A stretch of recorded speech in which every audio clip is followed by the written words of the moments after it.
Okay. Good afternoon, everybody! Good afternoon, Cuba! Bon après-midi à tous, bon après-midi SCFP. Je sais que vous avez mangé, vous avez sûrement fait la fête hier soir, vous n'avez pas beaucoup dormi. Je crois qu'on va quand même essayer de faire un tabac cet après-midi. Qu'en dites-vous? Formidable. Allez, vous pouvez faire mieux que ça. Ça y est, vous êtes emballés? Est-ce que le CFP est ici? Formidable. Moi, je suis extrêmement fier d'être ici à Vancouver. Fier de vous saluer.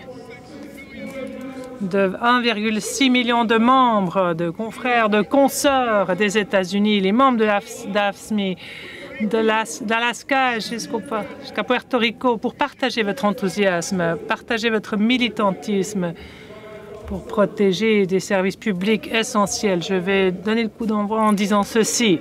Je veux rendre hommage à un bon ami à moi, rendre hommage à un confrère, à un leader, votre leader, votre président national, Paul Moist. Veuillez l'applaudir pour son engagement, son dévouement pour lutter au nom de vous tous. Paul a été un leader non seulement pour les membres de ce syndicat, mais pour la justice économique, pour la justice et pour toutes les familles qui travaillent des deux côtés de la frontière. Paul, pour m'assurer que vous êtes toujours reliés à mon syndicat, à AFSCME, j'ai quelque chose pour vous. J'aimerais que vous vous leviez, j'aimerais vous offrir quelques petites choses. Alors ça, je veux vous dire déjà d'emblée que ce n'est pas une carte de crédit, non. C'est une adhésion à vie honoraire d'AFSCME. Il va se joindre à nous au sein d'AFSCME aujourd'hui, dès maintenant. J'ai un autre cadeau pour vous. Je sais qu'il va commencer à faire froid et en fait, il fait même un peu froid maintenant, aujourd'hui. Et on a des chandails qui sont très agréables à porter aux États-Unis, des vestes de AFSCME. Je sais que vous avez ce qu'il vous faut pour le CFP, mais ça, c'est pour AFSCME. Voilà, je vais déchirer ça. Patientez quelques instants. Voilà. Voilà, voyez, AFSCME est ici, parmi nous. Félicitations. Vous savez, Paul a pris la parole lors de notre congrès national l'année passée à Chicago. Et moi, je m'appelle quand j'étais à Toronto, c'était à peu près à la même époque l'année passée. C'était votre congrès national de secteur et je vous ai raconté une histoire sur la présence de Paul à Chicago. Il y a à peu près 6000 personnes qui assistent à notre congrès annuel. On avait 7 ministres baptistes qui ont pris la parole à notre congrès. Le révérend Barber, qui a lancé un mouvement important aux États-Unis, et lui, il s'est prêché. Et il l'a fait. Il a prêché, il y avait 6000 personnes présentes. Je crois que ça a duré à peu près 45 minutes. Malheureusement, la personne qui a dû lui emboîter le pas, c'était Paul. Je me suis sentie un peu mal. Un peu mal pour lui.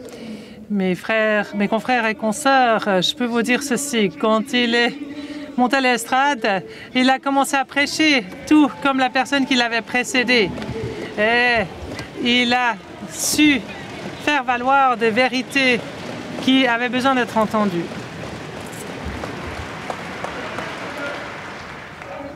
Et je dois vous dire que j'étais assis ici hier. Et il a illuminé la salle hier avec le discours qu'il a prononcé. C'était formidable. Mais maintenant, nous avons tous besoin d'avoir l'enthousiasme de Paul. Chers confrères, chers consoeurs, il y a tant qui est misé à l'heure actuelle. Les politiciens essaient toujours de s'attaquer aux services publics, tout comme aux États-Unis. Ils veulent vous détruire. Alors l'enthousiasme n'est pas ébranlé, peu importe qui est au pouvoir. C'est comme des zombies dans des mauvais films d'horreur. Ils ne Ils reviennent, ils reviennent et ils reviennent, sans cesse. Aux États-Unis,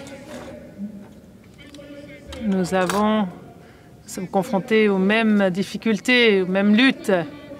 Des gens qui essaient de nous enlever la négociation collective, qui essaient de privatiser les services publics, mettre en péril les régimes de retraite. Vous le sentez, nous on le sent à tous les jours. Alors, on s'adresse aux gouverneurs, on s'adresse aux législateurs de l'État, ceux qui n'appuient pas les familles des travailleurs, travailleuses. Mais maintenant, il y a un nouveau front d'attaque.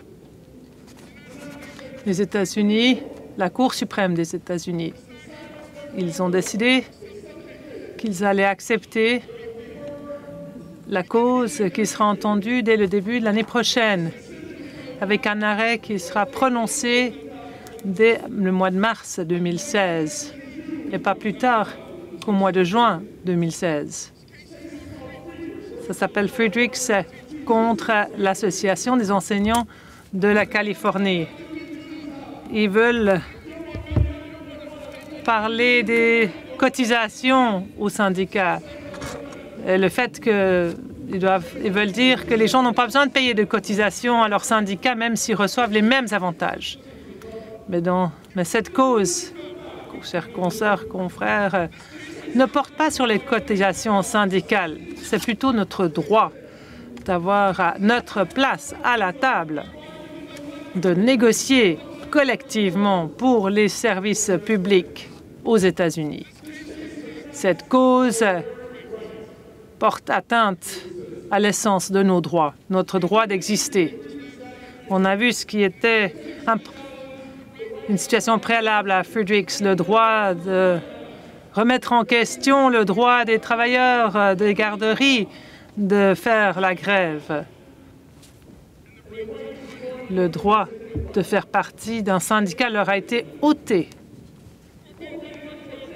La Cour a rendu plus difficile le recrutement et la représentation de ces travailleurs, travailleuses. La même Cour suprême, maintenant, qui est appelée à statuer dans le cas de Friedrichs. Et c'est quelque chose qui menace nos syndicats de la fonction publique aux États-Unis. Confrères, consoeurs, je vais vous faire un engagement en tant que président d'AFSCME. On ne va pas laisser à quel gouverneur que ce soit, quelle législature que ce soit et quelle cour que ce soit décider ce que nous devons faire pour protéger nos membres et pour protéger les familles des travailleurs et travailleuses.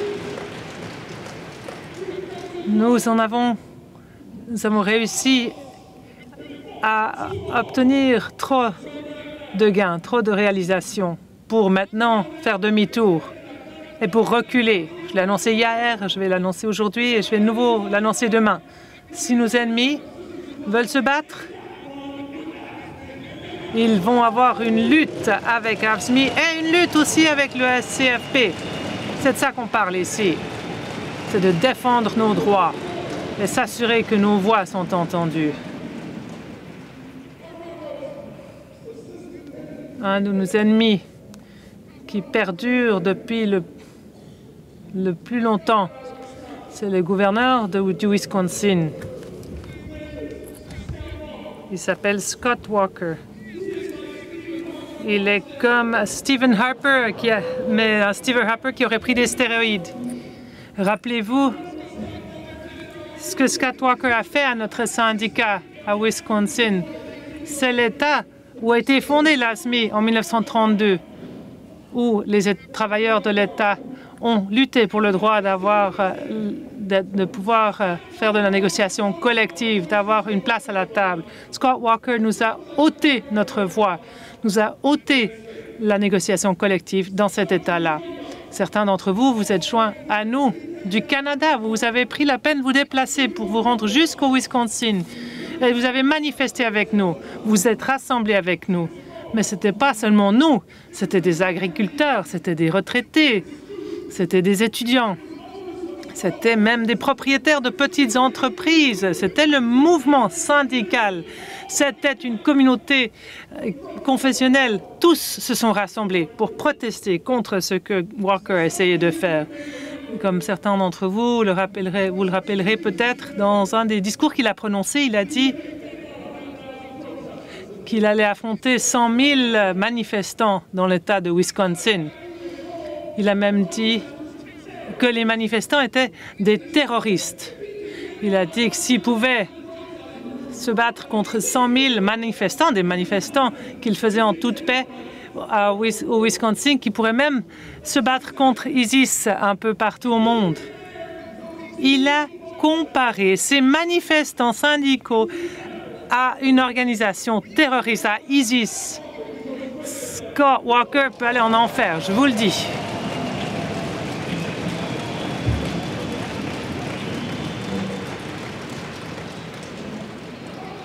Vous savez tous que pendant une petite période de temps, Scott Walker était un candidat présidentiel dans mon pays. Il voulait prêcher son serment d'anti-syndicalisme, anti-service, de philosophie anti-service. Mais je suis fier de pouvoir vous dire qu'il n'a pas fait long feu. Il ne va pas se présenter aux élections et il est retourné au Wisconsin.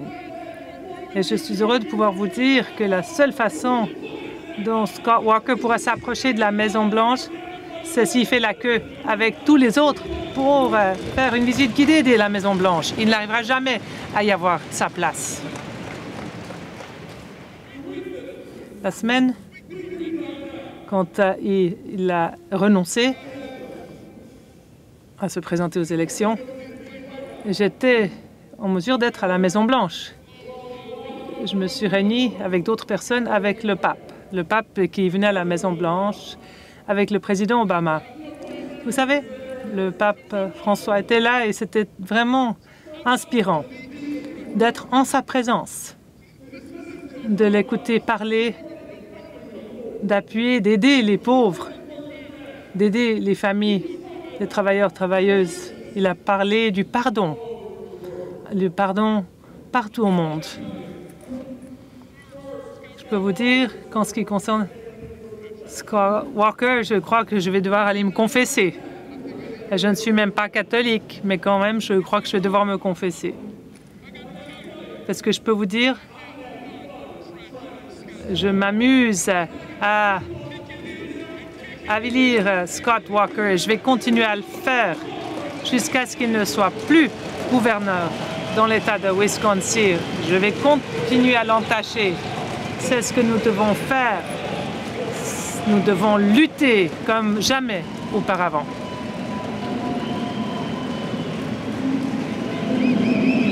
C'est ça.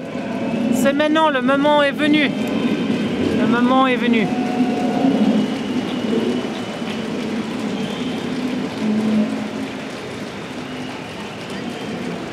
Ces attaques ne se produisent pas qu'à Washington, D.C., au Wisconsin ou dans d'autres États dans mon pays. Mais ils sont présents ici au Canada également.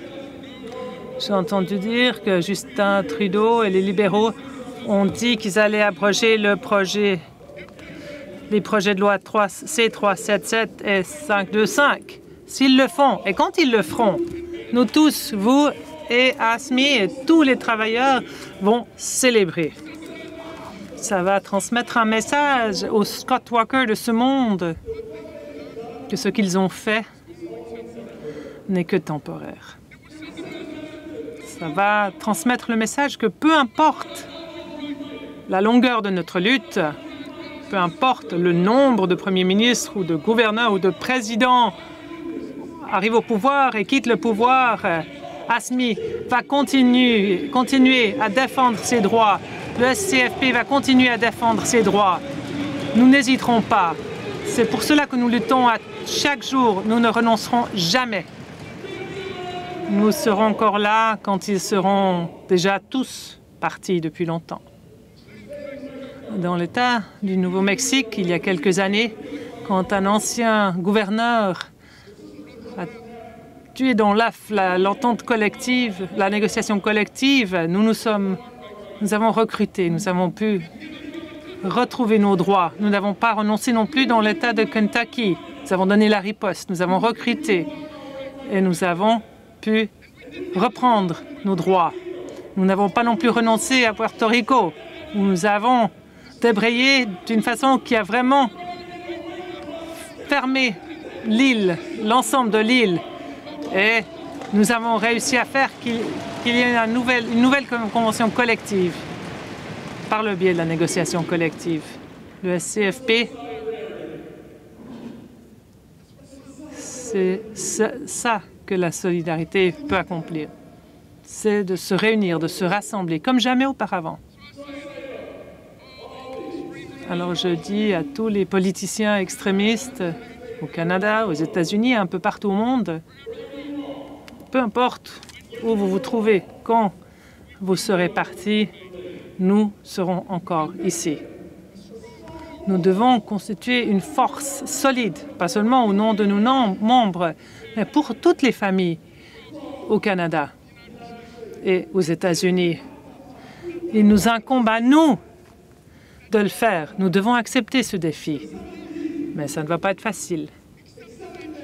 Le fait d'accepter, de relever le défi, ça veut dire que la première chose que nous allons devoir faire, c'est de jeter un regard sur nous-mêmes, de voir ce que nous faisons au niveau de nos institutions, de voir ce que nous faisons bien et de continuer avec ces choses-là, mais également ce que nous ne faisons pas bien et de changer cela.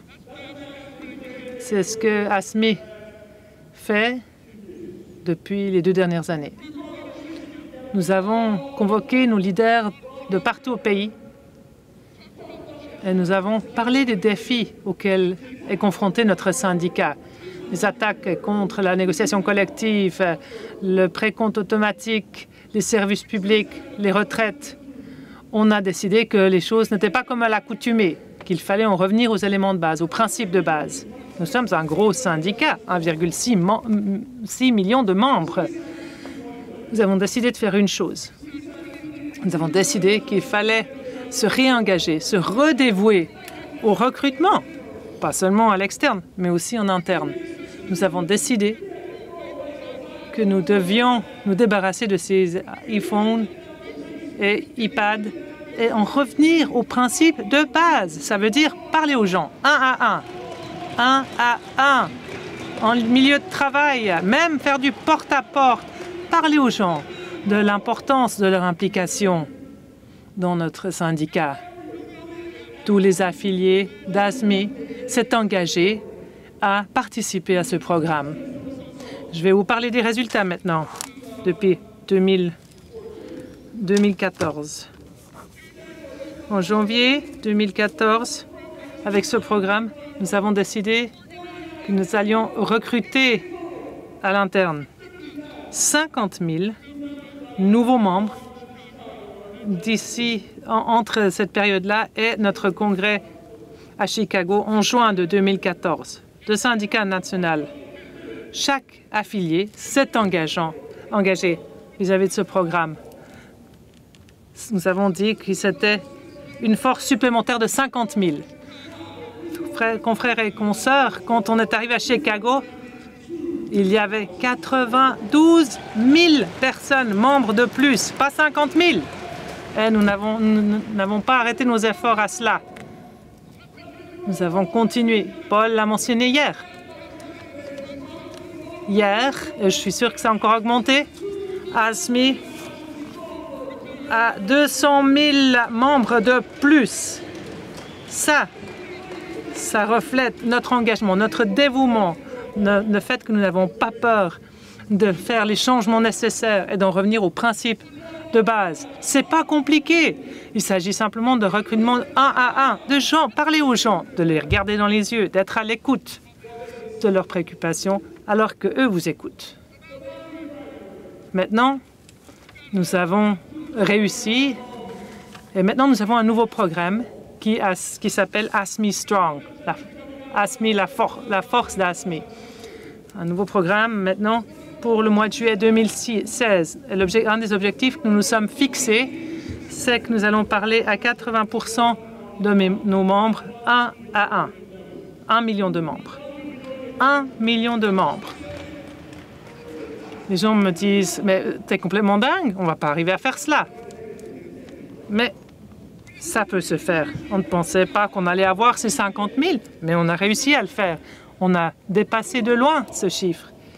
Et on va parler à ces membres parce qu'on veut qu'ils établissent un nouveau rapport plus solide avec le syndicat. Paul le dit à maintes reprises, et moi aussi. Nous avons des militants qui n'hésitent pas à sacrifier leur vie pour le SCFP, pour ASMI. Mais la plupart de nos membres ne sont pas des militants. Ça ne veut pas dire que ce sont de mauvaises gens, non. C'est juste qu'ils ont déjà des vies bien chargées. Mais nous ne pouvons pas faire fi de ces personnes-là. Nous devons leur parler, nous devons les mobiliser, nous devons faire en sorte qu'ils se sentent réellement membres de notre syndicat. Ce n'est pas le syndicat de Paul ni mon syndicat. C'est leur syndicat, c'est votre syndicat.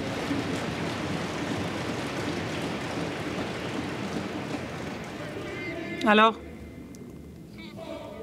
nous sommes maintenant en train de parler à nos membres un peu partout. Nous formons nos militants, nous formons nos bénévoles pour qu'ils se rendent sur ces lieux de travail, fassent du porte-à-porte, communiquent avec les membres et les non-membres. Ça, c'est la première étape. Le premier pied du tabouret. Le deuxième pied du tabouret, c'est que nous ne pouvons pas faire les choses seuls. Aux États-Unis, 35% de la fonction publique est syndiquée. C'est pour ça que nous avons une grosse cible à viser. Ils veulent nous ôter cela. Dans le secteur privé, 6,75% de syndiqués dans le secteur privé. On ne peut pas avoir un mouvement syndical puissant sans faire augmenter les nombres dans le secteur privé. On ne peut pas lutter. Le mouvement syndical aux États-Unis ne peut pas lutter tout seul. Nous devons rétablir des liens avec nos alliés au sein des collectivités, avec les partenaires de la coalition. Il en est de même pour vous. Laissez-moi vous faire une mise en garde, parce qu'on le fait beaucoup et nous essayons de changer. Et il y a beaucoup de fois, quand nous trouvons dans des moments difficiles, une lutte, nous allons essayer d'aller chercher de l'appui de ceux de l'extérieur de l'ASMI et de l'extérieur du mouvement syndical. Ils viennent, ils participent, ils nous aident, ils nous appuient, mais une fois que la lutte se termine, on oublie. On souffre d'amnésie. Et on ne les appuie pas, eux, dans leur lutte. C'est pas comme ça que ça marche. Il faut que ce soit dans les deux sens. Si ils nous appuient, alors il faut qu'on les appuie aussi. C'est simple comme bonjour.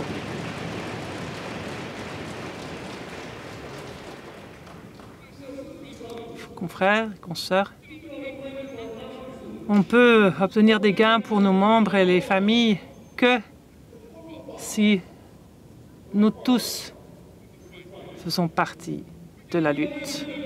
Nous ne pouvons obtenir des gains que si nous faisons valoir nos droits ensemble. Nous ne pouvons le faire que si nos voix sont entendues de façon unie. Regardez l'histoire dont nous sommes fiers, l'histoire de nos deux syndicats. Ceux qui nous ont précédés ont fait des sacrifices pour nos droits. Ils ont lutté pour nos droits. Ils se sont battus pour nos droits. Ils ont saigné pour nos droits. Ils ont été en prison pour nos droits et les leurs. Et pour nos enfants, pour nos petits-enfants. Et ça devient de plus en plus important parce que je viens de devenir grand-père. Il y a 2 mois, mon premier petit-fils est né. Il s'appelle Ben. Ça m'a donné une nouvelle perspective. Et cette perspective, c'est que je ne vais certainement pas laisser à qui que ce soit la possibilité de lui ôter ses droits. Jamais, personne. Nous devons tous lutter pour ses droits. Nous devons protéger ses droits. Vous savez, nous faisons fond sur un passé solide d'avocats au sein du SCFP d'ASME. Certains d'entre vous connaissez cette histoire. En 1968, dans la ville de Memphis, Tennessee, tout au sud des États-Unis. 1300 travailleurs de la sanitation afro-américains ont commencé à manifester. Ils ont fait la grève. Ils portaient des panneaux qui disaient « Je suis un homme » parce qu'on leur manquait de respect. Ils n'avaient pas de droit. Ils n'avaient pas de place à la table. Ils ont risqué leur vie en 1968 à Memphis, à Tennessee, et ils ont fait la grève. Et Martin Luther King Jr. s'est rendu là, à cette grève, parce qu'il comprenait le lien entre les droits économiques, les droits civils, les droits de la personne. On les rassemble, tous ces droits sont reliés. Et il a donné son appui à ces 1300 travailleurs, des membres d'ASME. Mais vous savez quoi? Ils ont su faire valoir leurs droits. Ils étaient forts, ils n'ont pas renoncé. Et ils ont eu gain de cause et ils se sont créés une place à la table. Ça, c'est absolument renversant. Ici, maintenant, je peux vous raconter un tas d'histoires sur le SCFP, sur la force du SCFP. 1978, 14 000 travailleurs des hôpitaux en Ontario se sont joints à une grève légale pour se faire respecter, pour faire respecter la dignité. Ils ont su s'opposer à une ordonnance de retour au travail. Le président du SCFP a été en prison et le dirigeant supérieur de son syndicat a dit « Chaque journée en prison en vaut la peine quand on défend les droits syndicaux. Chaque homme, chaque femme en vaut la peine. » Et le SCFP est sorti de cette grève plus fort, plus puissant. Ces travailleurs des hôpitaux, confrères et consorts, ces travailleurs des hôpitaux ressentaient la force du SCFP. Je regardais hier quand Paul a cité tous les travailleurs qui avaient fait la grève au cours des 2 dernières années, qui ont risqué leur emploi, mais qui ont défendu quelque chose. Ils se sont défendus, ils ont défendu la fonction publique, ils ont défendu leur collectivité, ils ont défendu leur famille et ils ont eu gain de cause. Vous devriez en être fiers parce qu'ils avaient la force du SCFP. Ils étaient la force du SCFP.